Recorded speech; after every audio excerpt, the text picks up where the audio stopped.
صحیح نہیں ہے.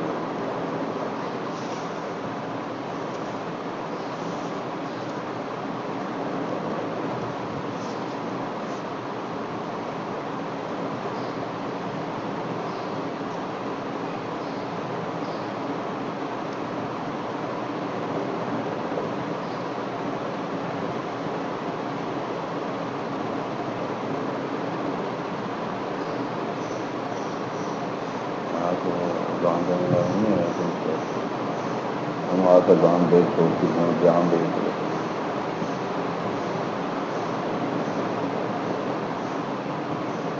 جمشید صاحب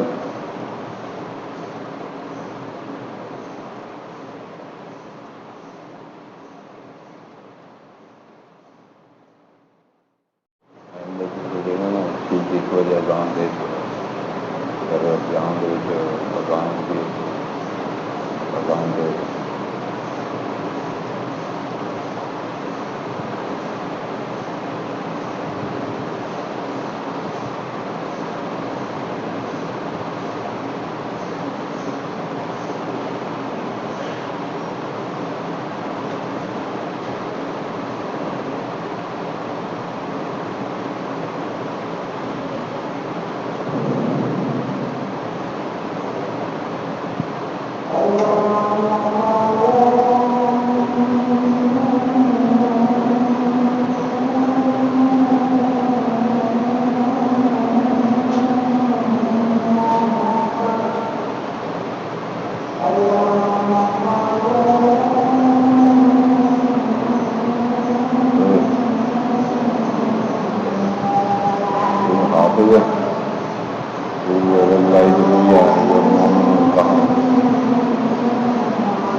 وتوبوا إلى الله جميعا أيها المؤمنون لعلكم تفلحون.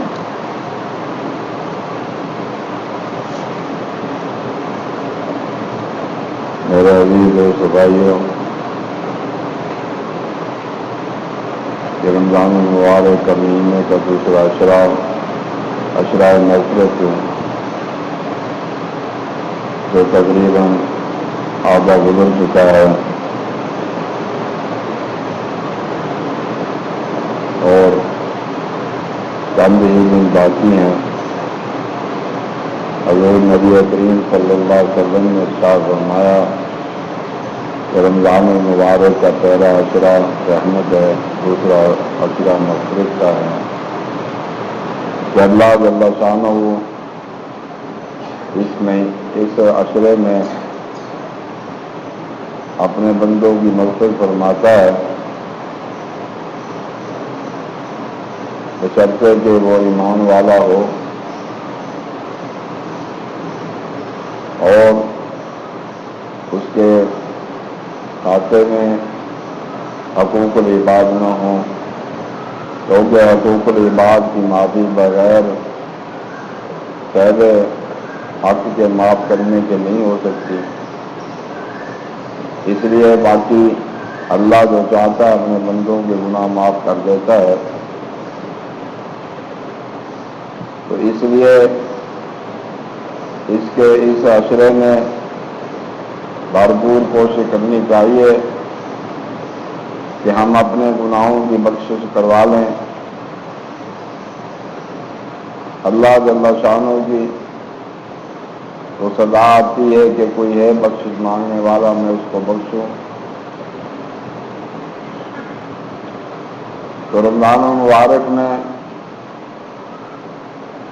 اللہ جل شانہ تو رمضان کے علاوہ بھی بخشتا رہتا ہے، مگر رمضان المبارک کے اس دوسرے عشرے کو اللہ تعالیٰ نے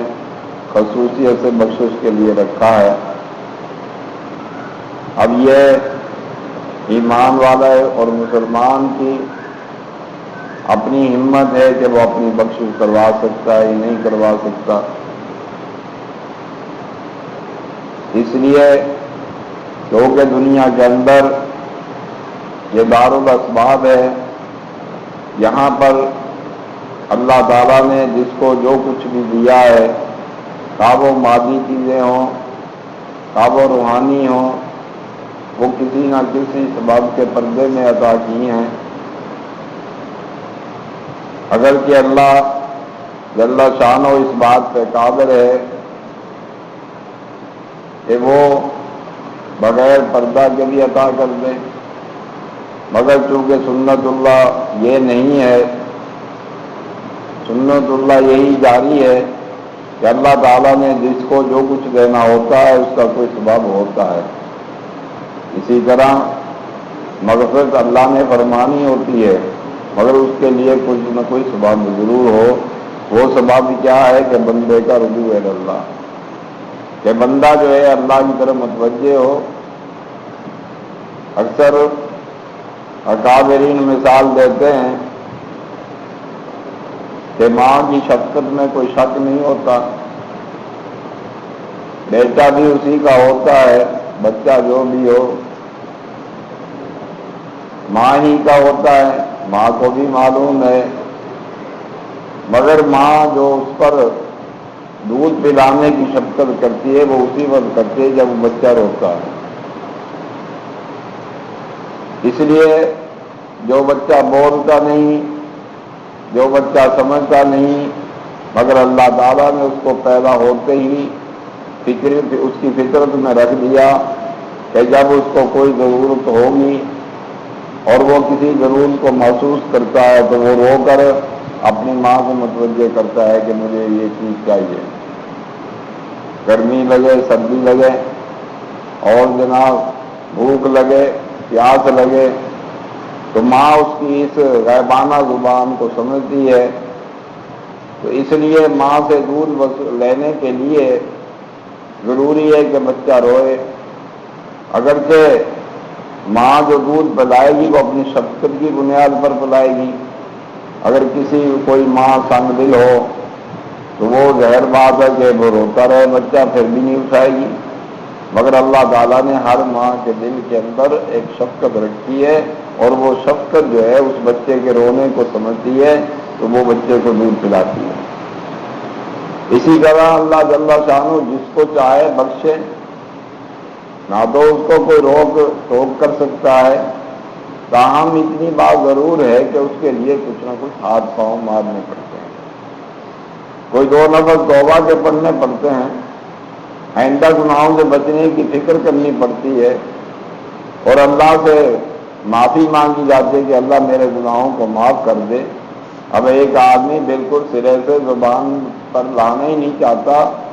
اور وہ اللہ تعالیٰ سے مانگتا ہی نہیں ہے، تو ظاہر بات ہے کہ اللہ تعالیٰ کی بخشش میں تو کوئی شک نہیں، مگر اس کی طلب میں تو کمزوری ہے نا۔ تو قرآن کریم کی اللہ تعالیٰ نے اس آیت میں فرمایا ہے کہ توبوا الی اللہ، کہ توبہ کرو تم سب کے سب اللہ کی طرف، یعنی اللہ کی طرف متوجہ ہو جاؤ۔ ایھا المؤمنون، اے ایمان والو، لعلکم تفلحون، تاکہ تم کامیاب ہو، تاکہ تم کامیابی حاصل کر سکو۔ یہ توبہ کا جو اللہ نے ایمان والوں کو یہاں حکم کیا ہے، اس کا جو تعلق ہے وہ تو خاص ہے کہ پیچھے اللہ تعالیٰ نے عورتوں اور ان کے پردے اور عفت کے بارے میں ذکر کیا ہے، اور بھی احکامات، اس لیے ایک طویل ہے کہ جس کا یہ آخری حصہ ہے، اگرچہ یہ خاص معاملے میں نازل ہوئی ہے مگر اس کا حکم عمومی ہے کہ جو بھی آدمی جو بھی خطا کرے اس پر توبہ کرے، اور جو اللہ تعالیٰ کی طرف متوجہ ہو۔ اللہ تعالیٰ نے کہا ہے تم سے غلطیاں ہوتی ہیں اور تم اللہ کے احکامات کے خلاف بغیر نہ بھی کرو تب بھی اس میں کمی کوتاہی ہوتی ہے، تو اس لیے اللہ تعالیٰ نے فرمایا کہ توبہ کرو اے ایمان والو سب کے سب۔ یہ نہیں تخصیص فرمائی کہ تھوڑے ایمان والے توبہ کریں، اور یہ بھی نہیں فرمایا کہ مسلمانوں تم توبہ کرو، کیونکہ مسلمان کی توبہ تو ایسے ہی ہے جیسے کوئی چیز پانی کی سطح پر لکھتی جائے، وہ 2 منٹ 1 منٹ میں 1 سیکنڈ میں ختم ہو جاتی ہے۔ تو اس لیے اللہ تعالیٰ نے ایمان والوں کو فرمایا کہ اے ایمان والوں تم سب کے سب توبہ کرو، چاہے کوئی ولی ہے، چاہے کوئی وقت کا کتب ہے، حتیٰ کہ انبیاء علیہ السلام کو توبہ کا خطاب کیسے ہوا، اس کے لیے یہ ہے کہ انبیاء علیہ السلام کو جو ایک مقام پر تھوڑی دیر ٹھہر جاتے چند لمحوں کے لیے، چند سیکنڈ کے لیے، تو وہ اس سے توبہ کرے، اور جو نیک صالح لوگ ہیں وہ اپنے نیک صالح کے گمان پر توبہ کریں کہ انہوں نے یہ گمان کیوں کیا کہ بھئی وہ نیک صالح ہیں، اور جو گناہ گار ہے وہ تو ظاہر بات ہے گناہ گار ہے، اس کو تو توبہ کا خطاب ہی ہے۔ اس سے یہ بھی پتہ چلا کہ ایمان کے ساتھ کمی کوتاہی واقع ہونا یہ ہو سکتا ہے، کیونکہ اللہ تعالیٰ نے اس لیے تمام ایمان والوں کو توبہ کرنے کا حکم فرمایا۔ یہ نہیں مطلب کہ ایمان آدمی وہ کوئی بہت نیک صالح ہے تو وہ اس سے کوئی تو اس کو توبہ کی کیا ضرورت پڑی۔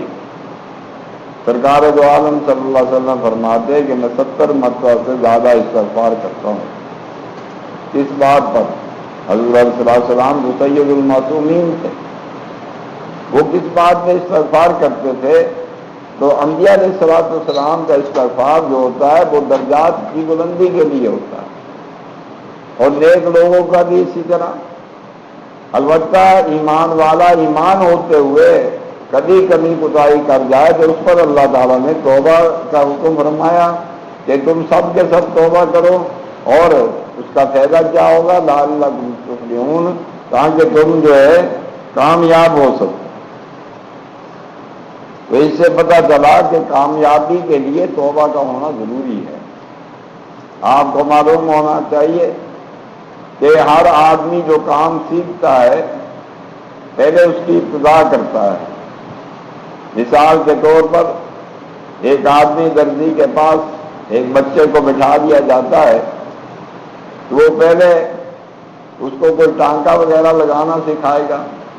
اور اس کے بعد کوئی تھوڑی بہت سلائی کا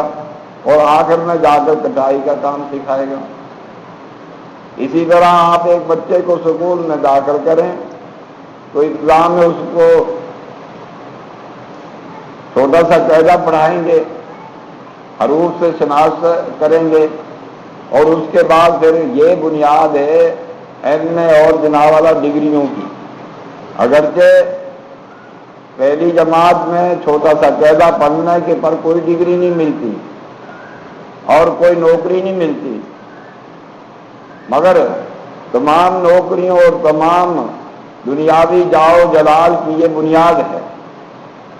اسی طرح انسان کے نیک بننے اور اللہ تعالیٰ سے تعلق پیدا کرنے کے لیے توبہ جو ہے یہ بنیاد ہے۔ اگر توبہ نہیں ہوگی، آپ اس سے ہٹ کر جتنے چاہے نیک بن جائیں تو آپ کی بنیاد کمزور ہے۔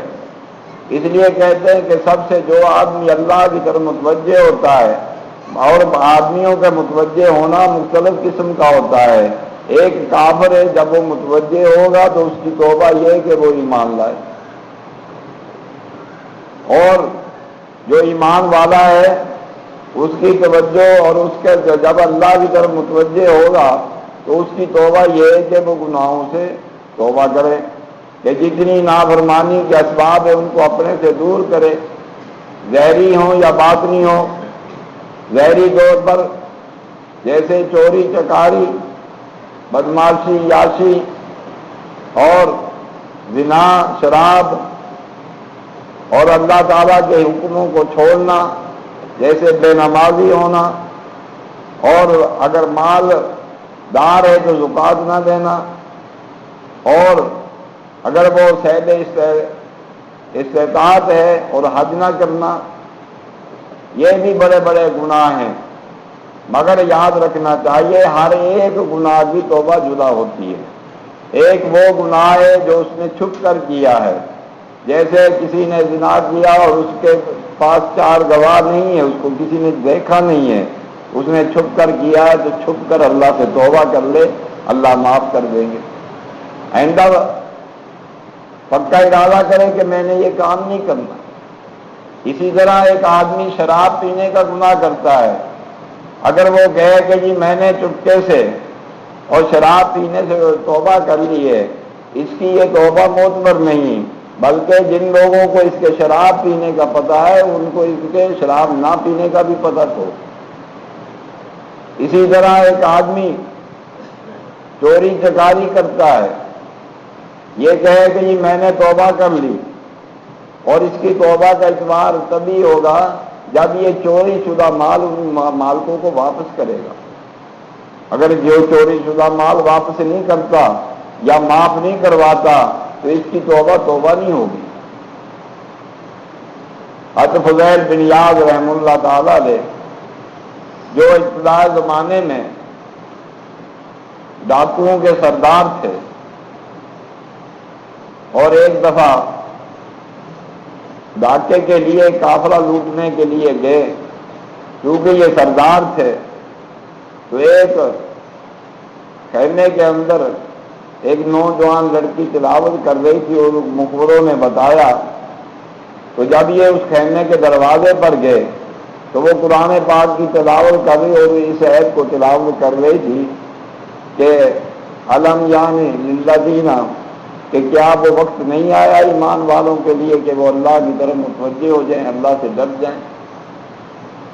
تو یہ بڑے زبردست آدمی تھے، حتیٰ کہ اس زمانے میں یہ بات مشہور ہو گئی تھی کہ عورتیں اپنے بچوں کو رات کو سلانے کے لیے ڈرایا کرتی تھی کہ دیکھو سو جاؤ ورنہ فضیل آ رہا ہے۔ اتنا خوف طاری تھا، تو یہ وہیں پر کھڑے ہو گئے اور کہا کہ اے میرے رب،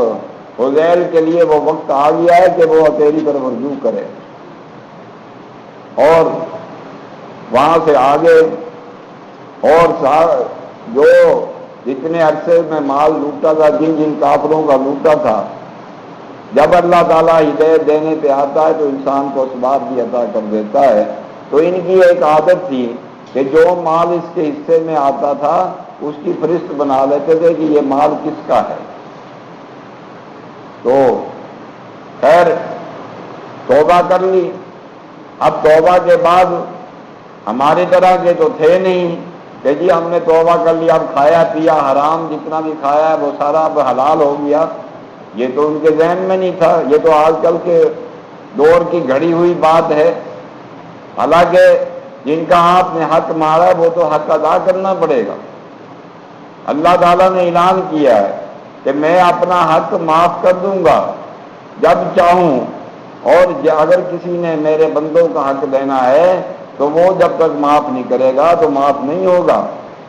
اس لیے یا تو معافی ہے یا تلافی ہے، یا تو اس کو اس کا مال ادا کر دے، اگر نہیں کرتا تو پھر وہ اس سے معاف کرائے۔ تو حضرت فضیل رضی رحم اللہ تعالیٰ نے نکل کھڑے ہوئے ان لوگوں کے پاس جانے لگے جن کا مال لوٹا تھا، جن کا مال موجود تھا تو ان کو مال دیا، اور جن کا مال کھا پی چکے تھے ان کے پاس گئے کہ بھائی دو صورتوں میں سے ایک صورت ہے کہ یا تو تم معاف کر دو یا پھر مجھے کوئی خدمت میں لگا لو، میں تمہاری خدمت کر کے جتنا عرصہ نوکری ہے تو وہ تمہارا مال پورا کر دوں۔ اسی طرح ایک یہودی کے پاس گئے تو چونکہ مشہور معروف تھے، یہودی نے کہا کہ ٹھیک ہے تم کہتے ہو میں نے توبہ کر لی، اگر تم نے میرا مال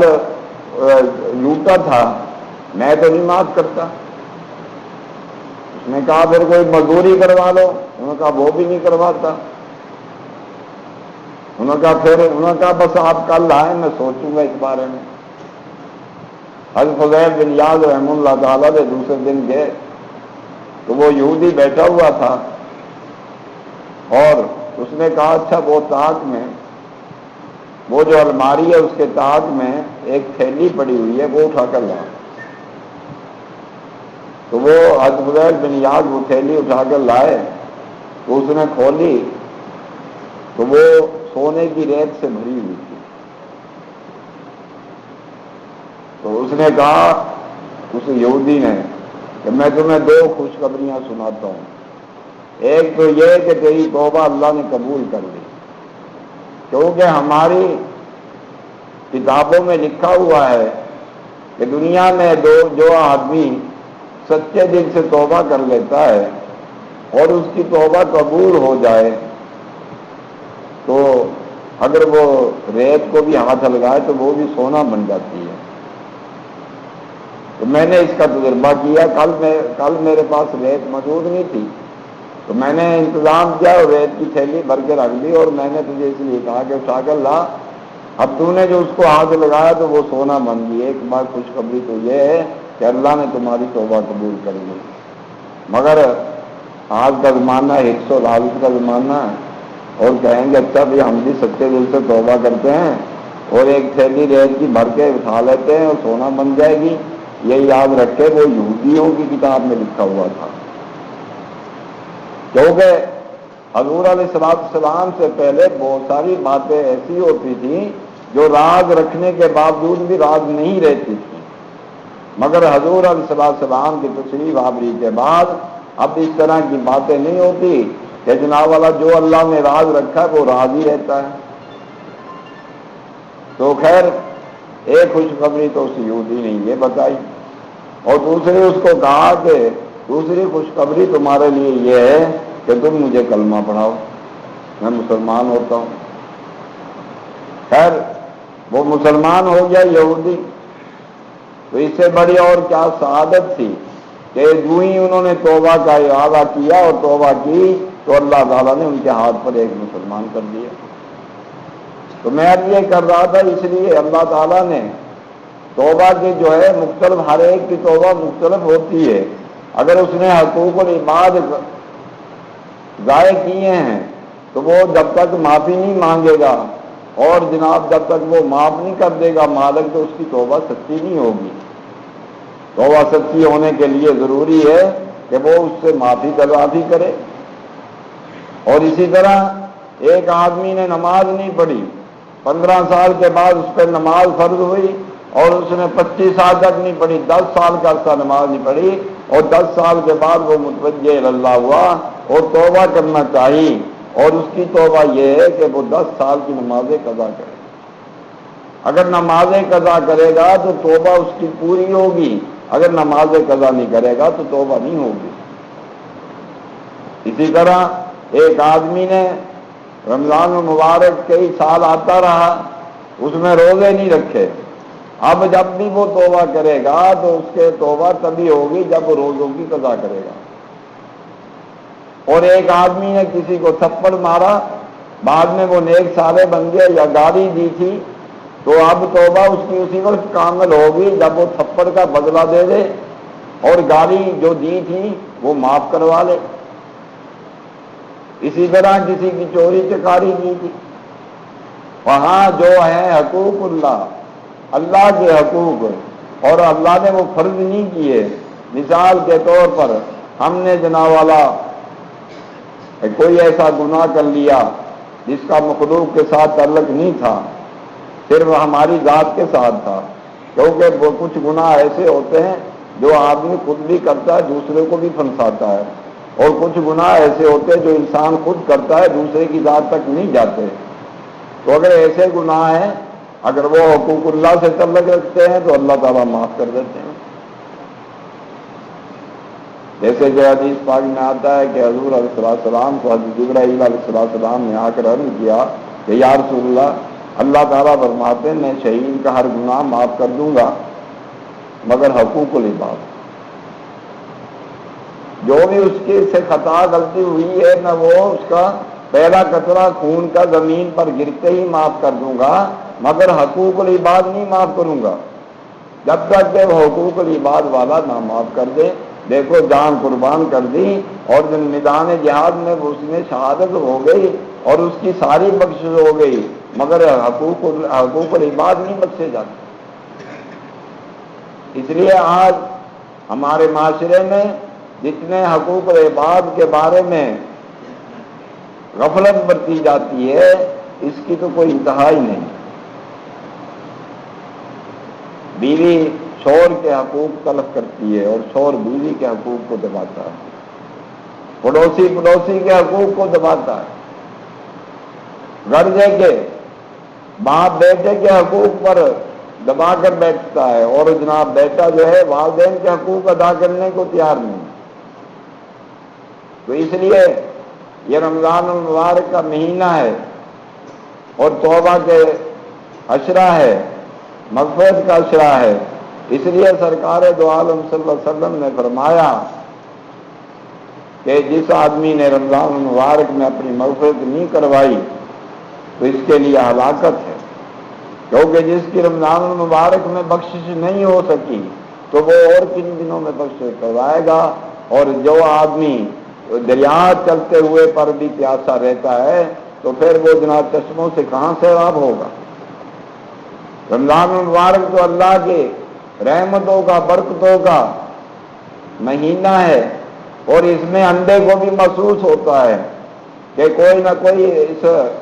چاند نکلتے ہی رمضان المبارک شروع ہوتے ہی کچھ نہ کچھ جو ہے فضا میں فرق آ جاتا ہے، اور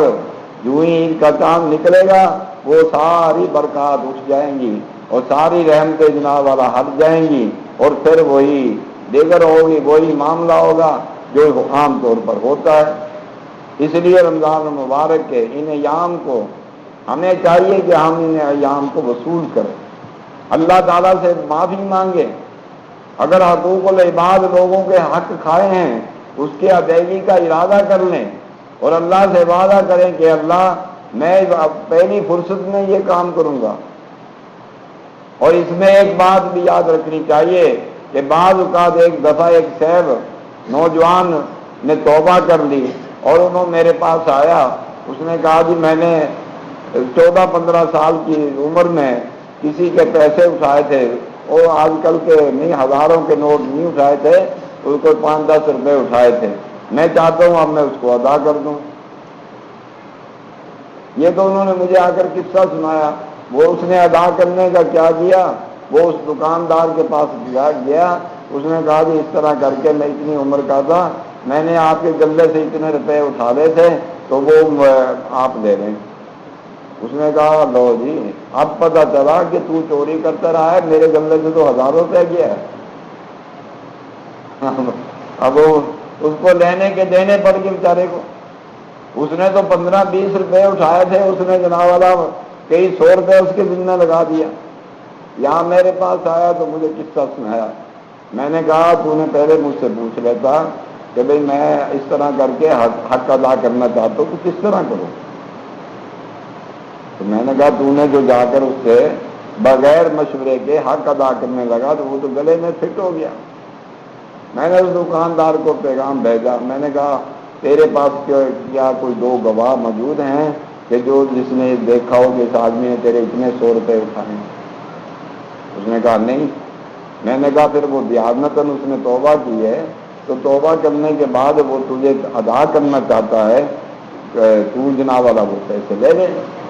اب تو اس کو 14-15 روپے کے بدلے میں 1400-1500 روپے کیوں کہہ رہا ہے؟ کہتا ہے اس نے اور بھی تو اٹھائے ہوں گے نا۔ میں نے کہا تیرے پاس تو یہ 14 روپے کا بھی گواہ نہیں ہے کوئی، یہ تو اس کی دیانت ہے نا، اس نے آ کر تجھے کہہ دیا۔ جیسے کہ صحابہ اکرام سے اگر کوئی غلطی ہوتی تھی تو وہ حضور صلی اللہ علیہ وسلم سے آ کر عرض کر دیتے تھے۔ آج کل تو ہم چھپاتے ہیں نا کہ بھئی کوئی کسی کو نہیں پتہ چلا تو بس ہضم کر جاؤ۔ تو البتہ یہ ہے کہ لینے والے کو بھی چاہیے کہ میاں جو وہ کہہ رہا ہے اسی کی بات مانی، وہ تو جانتے ہی نہیں تھا۔ اور دینے والے کو بھی چاہیے جب یہ حقوق ادا کرنے کی بات آئے کسی دانش مند، عقل مند، عالم فاضل سے مشورہ کر لے، وہ اس کو صحیح راہ بتائے گا۔ ایسا نہ ہو کہ یہ تو حقوق العباد ادا کرنے کے لیے نکلا کہ جو میں نے نقصان پہنچایا وہ پورا کر دوں، اور وہ اس کے گلے میں اس درجے کا فٹ ہو جائے تو آئندہ کے لیے پریشان ہو کر یہ کہے کہ بھائی توبہ ہی نہیں کرنی چاہیے۔ تو اس لیے لینے اور دینے والوں کو دونوں کو تحمل سے بات کرنی چاہیے۔ جو وہ کہہ رہا ہے وہ اسی پر وہ سمجھ لے کہ اتنے ہی ہوں گے، اس سے زیادہ نہیں ہوں گے۔ تو میں عرض یہ کر رہا تھا کہ رمضان المبارک کا مہینہ ہے، اس میں کوشش کریں روزہ بھی رکھیں۔ اگر ابھی تک روزہ نہیں رکھنا شروع کیا تو خوف خدا کریں، آپ کا رب چاہتا ہے کہ آپ روزہ رکھیں اور آپ کہتے ہیں میں نہیں رکھتا، تو روزہ رکھنا شروع کر دیں۔ روزے کے لیے تو اللہ تعالیٰ نے صرف ان لوگوں کو چھوٹ دی ہے جن کے بارے میں یوں سمجھ لیں کہ آج کل کا کوئی اسپیشلسٹ ڈاکٹر یہ کہہ دے کہ یہ آدمی روزہ رکھے گا تو اس کے امکان کی حد تک ہلاکت کا خطرہ ہے، تو اس آدمی کو روزہ چھوڑنا تو جائز ہے۔ البتہ اگر وہ آئندہ صحت مند ہو جائے تو قضا کرنا واجب ہے، نہیں تو اس کا فدیہ دینا ضروری ہے۔ روزہ کسی عاقل بالغ پر کبھی معاف نہیں ہوتا، حتیٰ کہ عورت کے جو ایام مخصوصہ ہیں اس میں اللہ نے نماز کو تو معاف کر دیا ہے، کیونکہ نماز روزانہ 5 پڑھنی ہے، اور جس کو 10 دن ماہواری کے دن ہوں تو وہ ظاہر بات ہے 10 دن کی نمازیں کتنی بنیں گی؟ 50 نمازیں بن جائیں گی، اور وہ 50 ابھی ادا کر رہی ہوگی تو پھر اگلا مرحلہ شروع ہو جائے گا۔ اس لیے اللہ تعالیٰ نے نماز معاف کر دی ان دنوں کی عورتوں کو، مگر روزہ معاف نہیں کیا۔ روزے کے لیے لازم ہے کہ اس کے مخصوص ایام جو ہیں وہ جناب والا 2 ہوں، 3 ہوں، 4 ہوں، 5 ہو، یہاں تک کہ 10 دن ہوں۔ اگر اس میں روزے میں یہ ایام آئے ہیں اور روزہ نہیں رکھ سکی تو اس کو چاہیے کہ بعد میں قضا کرے گی۔ تو اللہ تعالیٰ نے رمضان المبارک کے روزوں کی قضا کو لازم قرار دیا عورت کے لیے، نماز کو نہیں قرار دیا، کیونکہ اب جو عورت 12 مہینے میں اور جناب ہر مہینے 10 دن نمازیں چھوڑے گی وہ کس طرح اس کو پوری کرے گی؟ البتہ اگر 10 روزے چھوڑے ہیں تو سال کے 11 مہینوں میں پورے ہو سکتے ہیں قضا۔ اس لیے اللہ تعالیٰ نے روزوں کی قضا رکھی، اور روزہ کسی کو معاف نہیں ہوتا۔ یہ آپ کی اور ہماری خام خیالی ہے کہ جناب گرمی ہے، یہ ہے، وہ ہے، بھلا تو ہمارا رب ہم سے زیادہ واقف تھا یا ہم ان سے زیادہ واقف ہیں؟ اللہ پاک نے ہمیں جس گرم علاقے میں پیدا کیا وہ جانتا تھا، اور یہ اس کو معلوم تھا کہ اس گرم علاقے میں جہاں میں ان کو پیدا کر رہا ہوں یہ روزے رکھ سکتے ہیں۔ عرب کے صحرا میں رہنے والے روزے رکھتے، نہ تو روزے سے کبھی موت واقع ہوئی، اور نہ جناب اس کی پیاس کی شدت سے کوئی بے ہوش ہوتا ہے۔ یہ صرف اگر آپ نے اللہ کے لیے روزہ رکھا ہے، اگر آپ نے اللہ کے لیے روزہ نہیں رکھتے، آپ کی کوئی غرض و غایت اور ہے، تو پھر ہو سکتا ہے یا جناب آپ روزہ رکھ کے ایسی حرکتیں کرتے ہیں جس سے روزے کی شدت بڑھ جاتی ہے، جیسے چغلی کرنا، گالیاں دینا، تاش کھیلنا، کیونکہ حدیث پاک میں آتا ہے کہ جو آدمی تاش کھیلتا ہے وہ ایسا ہی کرتا ہے جیسے خنزیر کا گوشت کھانا، اور جو خنزیر کا گوشت کھائے گا زہر مادہ اگر تو اس کو نظر تو نہیں آ رہا تو اس کو شام تک تو اس کے روزے کی شدت بڑھ جائے گی، اور جو چغل خوری کرے گا تو اس کا بھی یہی حال ہوگا، کیونکہ روزہ جو ہے وہ صرف کھانا بند کر دینے کا نام نہیں ہے، روزہ تو آنکھ کا بھی ہے کہ آپ کی نظر کسی ماں بہن بیٹی پر بری نظر نہ پڑے، اور روزہ تو کان کا بھی ہے کہ جناب آپ کا کان جو ہے بری بات نہ سنے، گالی نہ سنے، روزہ زبان کا بھی ہے کہ آپ منہ سے گالی نہ دیں، روزہ ہاتھ کا بھی ہے کہ آپ کسی بھی چیز کو ناجائز ہاتھ نہ لگائیں، اور روزہ پاؤں کا بھی ہے کہ آپ کسی غلط کار کام کی طرف پاؤں اٹھا کر نہ جائیں، روزہ تو دماغ کا بھی ہے کہ جناب آپ کے دماغ کے اندر فحش باتیں نہ سوچیں، اور روزہ تو دل کا بھی ہے کہ آپ کے دل کے اندر اللہ کے علاوہ کسی غیر کا خیال نہ ہے، تب تو ہے روزہ۔ اور صرف صبح سحری کو کھانا کھا کر جی روزہ شروع ہو گیا اور سارا دن وہی کام کرتے رہے جو لوگ کرتے ہیں، تو پھر ظاہر بات ہے روزہ نے اثر تو کرنا ہے، کیونکہ روزے کا تو مطلب ہی، رمضان کا مطلب ہی یہ ہے کہ جلا دینے والا، یہ انسان کے اندر کی بد اخلاقیاں اور ظاہر کی بدعمالیوں کو جلاتا ہے اگر روزہ صحیح معنوں میں روزہ بنا کے رکھا جائے۔ تو اللہ جل شانہ نے اس آیت میں عام مسلمانوں کو، ایمان والوں کو یہ فرمایا کہ اے ایمان والو تم اللہ کے سب توبہ کرو، اور توبہ کے لیے یہ رمضان المبارک بہت ہی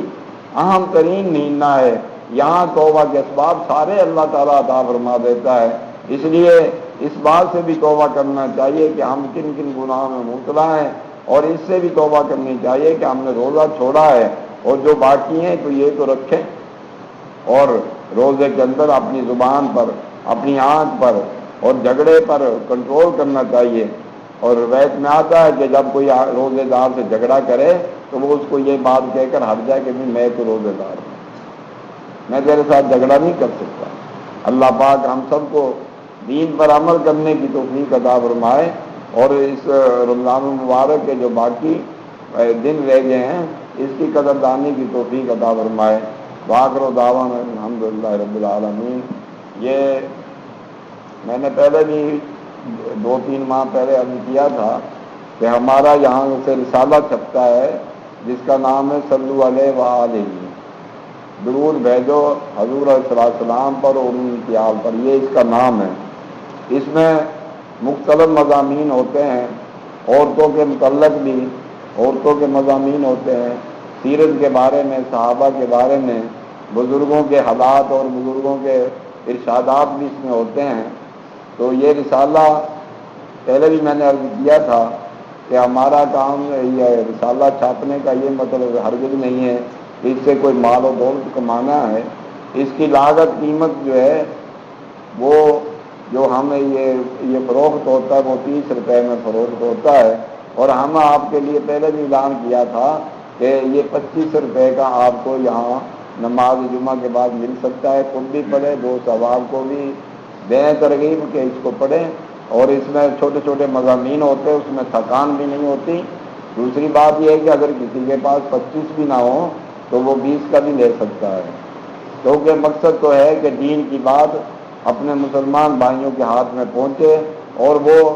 پڑھتے پڑھتے کبھی عمل کرنے والے بھی بن جائیں، تو یہ رسالہ آپ کو نماز کے بعد بہر ساتھی سے مل جائے گا۔